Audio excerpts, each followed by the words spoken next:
চিঞৰো প্ৰতিবাদ কৰোঁ কাজিয়া কৰোঁ ন্যায়ৰ কাৰণে আপোনালোকৰ কাৰণে আমি যেতিয়া খোজ দিম আমি যেতিয়া কথা কম আমি যেতিয়া কাম কৰিম তেতিয়া আমাৰ লক্ষ্য উদ্দেশ্য আমাৰ প্ৰধান জাকিৰ হুছেইন চিকদাৰক 2021 বিধায়কপদৰ লক্ষ্য আগত নহয় আজি মই বিধায়ক হিচাপে আপোনালোকৰ মাজত আহিছোঁ মোৰ কামৰ লিষ্ট লৈ মই বিৰোধী বিধায়ক কিমানখিনি কৰিব পাৰিছোঁ লেকচাৰ বেছি মই আপোনালোকক দেখাই দিছোঁ আৰু নিৰ্বাচনৰ আগত এইবোৰ ছপা কৰি ৰাইজৰ মাজত দি দিম যে পশ্চিম বেতবাৰীৰ কাৰণে এইখিনি কৰিব পাৰিছোঁ আপোনালোকে যদি সন্তুষ্ট ভোট দিয়ক আৰু যদি আপোনালোকে সন্তুষ্ট নহয় নিদিয়ক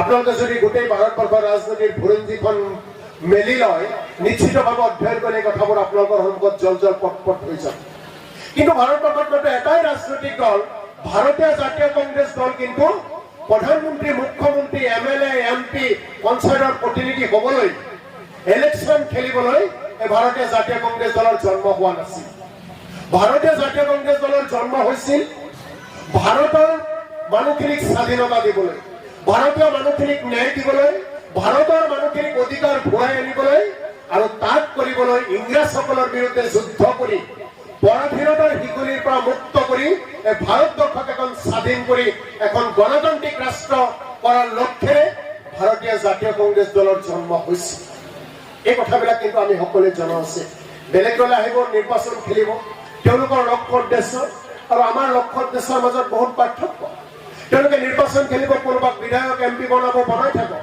কিন্তু আমি যেতিয়া ভাৰতীয় জাতীয় কংগ্ৰেছ দলৰ ইয়াত প্ৰতিজন একেবাৰে বয়োজ্যেষ্ঠৰ পৰা তৃণমূল পৰ্যায়লৈকে বুথ কমিটিৰ সদস্যলৈকে প্ৰতিজনে আমি যেতিয়া খোজ দিম আমি যেতিয়া কথা কম আমি যেতিয়া কাম কৰিম তেতিয়া আমাৰ লক্ষ্য উদ্দেশ্য আমাৰ প্ৰধান জাকিৰ হুছেইন চিকদাৰক 2021 বিধায়কপদৰ লক্ষ্য আগত নহয় প্ৰথম লক্ষ্য হ'ব আমাৰ সমাজ সেৱা কৰাটো সমাজৰ দুখীয়া মানুহখিনিৰ ওচৰত থিয় দিয়াটো সমাজৰ সমস্যা সম্পৰ্কে মাত মাতাটো সমাজত কি অন্যায় হৈ আছে তাৰ বিৰুদ্ধে মাত মাতাটো সমাজৰ দুখীয়া মানুহখিনিৰ ওচৰত স্কুলীয়া ছাত্ৰ ছাত্ৰীসকলৰ ওচৰত কৃষকসকলৰ ওচৰত সমাজৰ দুৰ্গতসকলৰ ওচৰত এইবিলাকৰ কাম প্ৰথম দায়িত্ব আমি ল'ব লাগিব আজি যে ভোট কমিটি হৈছে তাৰ অৰ্থটো নহয় 21 নিৰ্বাচন আহি আছে আমাৰ কাৰণে আপোনালোকে কেৱল ভোট বিচাৰক ভোট খোজা এটা মেচিন হওক এই মেচিন হোৱাটো মই কেতিয়াও নিবিচাৰোঁ আমাৰ দলে কেতিয়াও নিবিচাৰে আপোনালোকে যেনেকৈ ইয়াতে বিভিন্ন কাম কাজৰ লগতে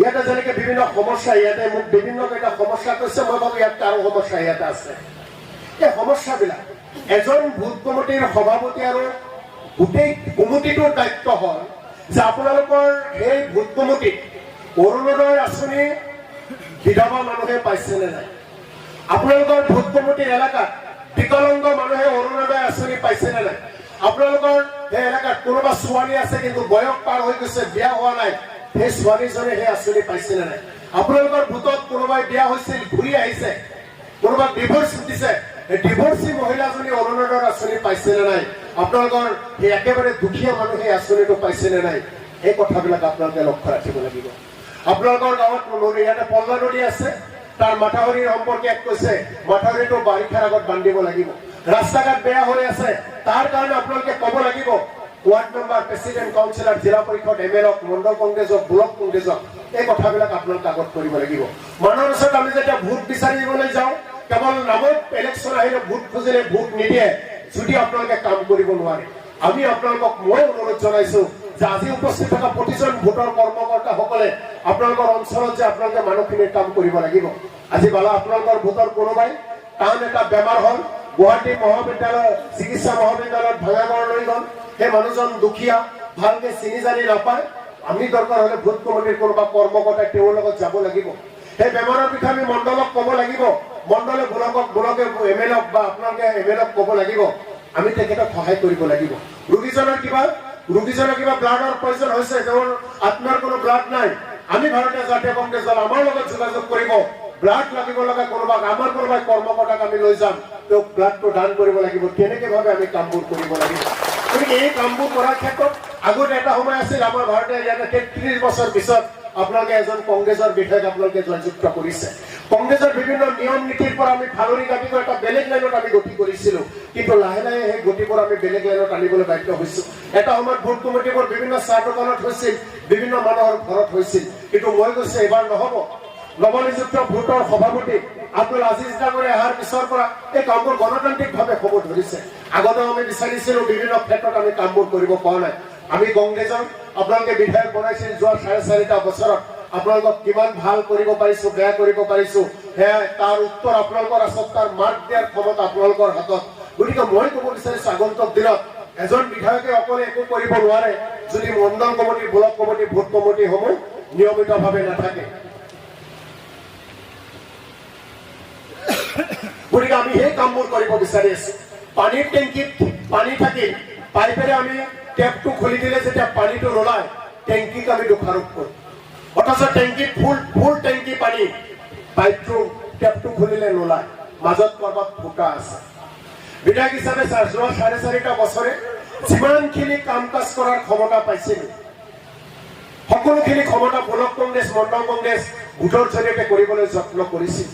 কিন্তু যোৱা 4.5 বছৰে মই লক্ষ্য কৰিছিলোঁ, মই কথাটো ঠিকেই কওঁ, কিন্তু ব্লকৰ পৰা আহি একেবাৰে আমাৰ চুনতেলিপাৰাত সেই খবৰটো নাযায়, একেবাৰে বৰবালাত আমাৰ সেই নাযায়, নাককাটি ব্ৰিজৰ ওচৰত সেই খবৰবোৰ আমাৰ নাযায়। সেই কথাবোৰ যদি আমি লক্ষ্য কৰিলো যে বেমাৰ আমি কেনেকৈ ভাল কৰিব লাগিব, এই বেমাৰ ভাল কৰাৰ এটাই কাম, এটাই চিকিৎসা, এটাই দৰৱ, আমি কমিটিবোৰ ভালকে কৰিব লাগিব। চেষ্টা সদায় কৰিছো সাধাৰণ কৰ্মীসকলক একেলগে বহি কাম কৰাৰ কাৰণে। এটা কথা মই অসমতে স্বীকাৰ কৰোঁ যে এজন বিধায়কে এটা সমষ্টিৰ প্ৰতিজন তৃণমূল পৰ্যায়ৰ কৰ্মীসকলক নামে মুখে জনাটো কেতিয়াও সম্ভৱ নহয়। কোনোবাই মোক ক'লে মই চেলেঞ্জ কৰিছো, কোনেও নাজানে, কোনোবাই ক'ব পাৰে।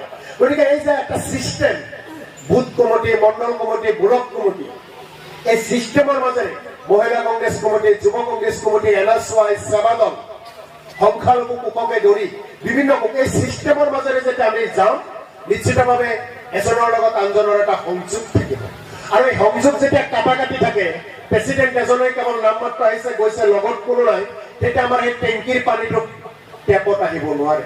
গতিকে ইমান দিনে সেই খেলি মেলি আছিল। মই আশা কৰিছো আপোনালোকৰ উপস্থিতিয়ে যি উদ্যমেৰে আপোনালোকে কমিটিত সোমাইছে, কমিটিত সোমাই কেৱল আপোনালোকে ভোটৰ কাৰণে কমিটি নহয়, মই আকৌ কৈছো পশ্চিম বেতবাৰী গাঁও পঞ্চায়তৰ নৱনিৰ্বাচিত ভোট কমিটিসকলক, নৱনিৰ্বাচিত মণ্ডল কংগ্ৰেছ কমিটিৰ কৰ্মকৰ্তাসকলক কংগ্ৰেছ দল কেৱল ভোটৰ কাৰণে কোনো কমিটি নকৰে, কংগ্ৰেছ দলে সমাজ সেৱা কৰাৰ কাৰণে কমিটি কৰে। আপোনালোকে চিনাক্ত কৰিব বেমাৰ আমি ভাল কৰিম। আৰু আজি মই বিধায়ক হিচাপে আৰু পঞ্চায়তৰ প্ৰতিনিধিসকলৰ হৈ আপোনালোকক কৈছো, অনাগত দিনত কি হৈ গৈছে নাজানো, আগন্তুক দিনত ভোট কমিটিৰ অনুমোদন নোহোৱাকৈ ব্লক কংগ্ৰেছ, মণ্ডল কংগ্ৰেছ আছে সন্মুখতে কৈছো আৰু প্ৰতিনিধিসকল আছে, ভোট কমিটিৰ অনুমোদন নোহোৱাকৈ, মণ্ডল কংগ্ৰেছ কমিটিৰ অনুমোদন নোহোৱাকৈ এটা সূতা বা এটা বেজী কোনে বিতৰণ কৰিব নোৱাৰে কংগ্ৰেছ দলৰ প্ৰতিনিধিসকলে। প্ৰথম অনুমোদন হ'ব লাগিব, এইকাৰণে হ'ব লাগিব ভোটত আমি বহুত বয়বস্তু বিভিন্ন বেনিফিচিয়াৰী চিলেকশ্যন কৰিব দিওঁ। এজনে যেতিয়া চিলেকশ্যন কৰে তাক আমি লাজ পাব লাগে পৰৱৰ্তী সময়ত। মই সকলোৰ কথা কোৱা নাই, বেলেগ বেলেগ পঞ্চায়ততকৈ পশ্চিম বেতবাৰীৰ আজিৰ তাৰিখত আপোনালোকে বিগত দিনত যিসমূহ কাম কৰি আছে, বেলেগ বেলেগ কিছু পঞ্চায়ততকৈ আপোনালোকৰ ওপৰত মই সন্তুষ্ট, ভাল কাম কৰি আছে, কিন্তু আৰু আমি ভাল কাম কৰিব লাগিব, মাজত যাতে কোনো ধৰণৰ প্ৰশ্ন নাথাকে। গতিকে এজন মানুহে যেতিয়া এটা বেনিফিচিয়াৰী চিলেকশ্যন কৰিব, তাত 13জন মানুহ বহি, আৰু সেই ভোটত যিসকল আমাৰ কংগ্ৰেছৰ বৰমূৰীয়া বয়োজ্যেষ্ঠ বা আমাৰ বেলেগ ব্লক মণ্ডলৰ কৰ্মকৰ্তা আছে একেলগে বহি যে 10টা দুখীয়া মানুহৰ নাম দিব লাগে, তাত কেতিয়াও 2 নম্বৰী নহয় আৰু 2 নম্বৰী হ'ব নোৱাৰে। আকৌ কওঁ, ভোট কমিটি কেৱল ভোট অনাৰ কাৰণে নহয়, ভোট কমিটি হৈছে সমাজৰ সেৱা কৰাৰ কাৰণে, সমাজৰ অন্যায়ৰ বিৰুদ্ধে মাত মাতিবলৈ, সমাজৰ সমস্যা সম্পৰ্কে মাত মাতিবলৈ আমাক বাধ্য কৰাব লাগিব। বেলেগে প্ৰতিবাদ কৰাৰ দৰকাৰ নাই। উপযুক্ত কিবা যদি কাম কোনো কৰা নাই, প্ৰতিনিধি কংগ্ৰেছ দলৰ প্ৰতিনিধি হওক, কংগ্ৰেছ দলে তাক প্ৰতিবাদ কৰিব আৰু সন্মুখত থিয় হৈ কামটো কৰিব লাগিব।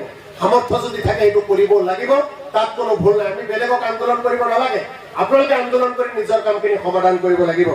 নামাজৰ কাৰণে সময় হৈছে, বৰ বিশেষ নাযাওঁ। আপোনালোকৰ এই পঞ্চায়তৰ কথা কৈছে, বিভিন্ন উন্নয়নমূলক কথা কৈছে।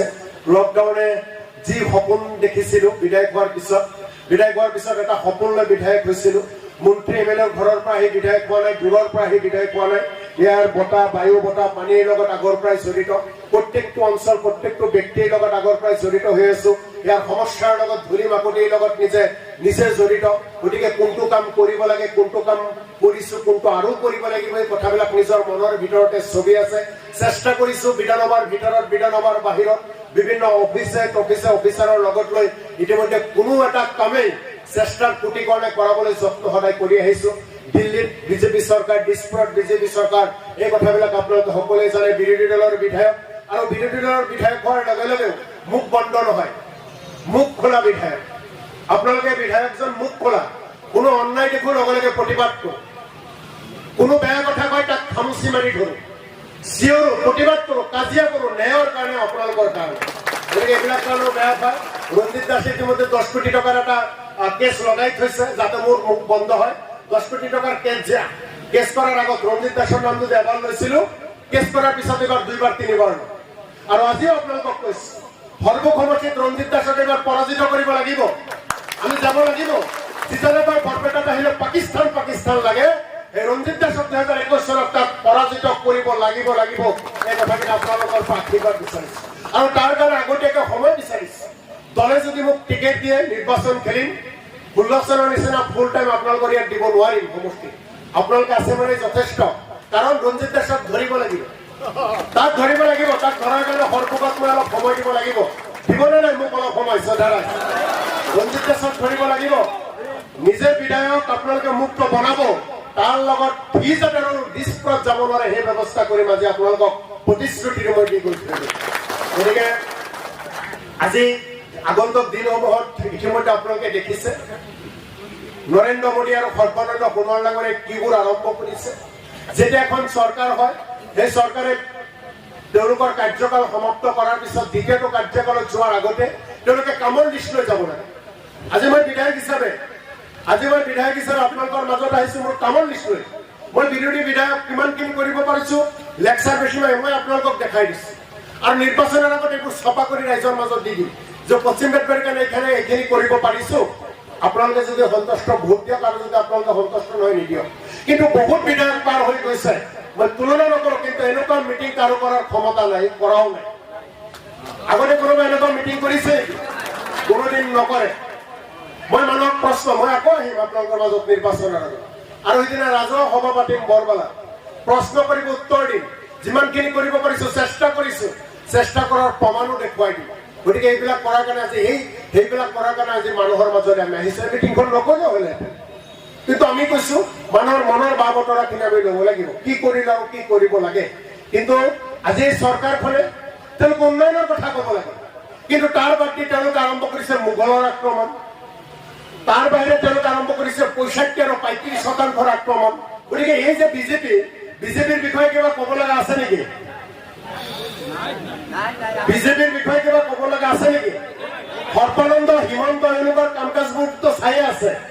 গতিকে আমিতো বিজেপিক বিদায় দিয়াটো নিশ্চিত, হয়নে নাই? অলপ জোৰে ক'ব লাগিব, নিশ্চিত। গতিকে বিজেপিৰ বিষয়ে একো নকওঁ, কাৰণ তেওঁলোকক আপোনালোকে ইতিমধ্যে বিদায় দিবই। মাত্ৰ দুটা কাম।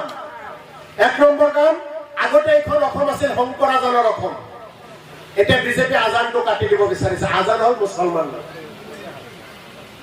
তেওঁলোকে মোগলৰ কথা কয়, মোগলৰ লগত আক্ৰমণ কৰা কয়, মোগলক আক্ৰমণ কৰাৰ কথা কয়। তেওঁলোকে আহোম, কিন্তু তেওঁলোকে নাজানে যে আহোমে যেতিয়া মোগলক পৰাস্ত কৰিছিল, তেতিয়া সেই আহোম লাচিত বৰফুকনৰ লগত এজন সেনাপতি আছিল, যিজনে মুছলমানৰ মাকৰ পেটৰ পৰা জন্মগ্ৰহণ কৰিছিল, বাঘ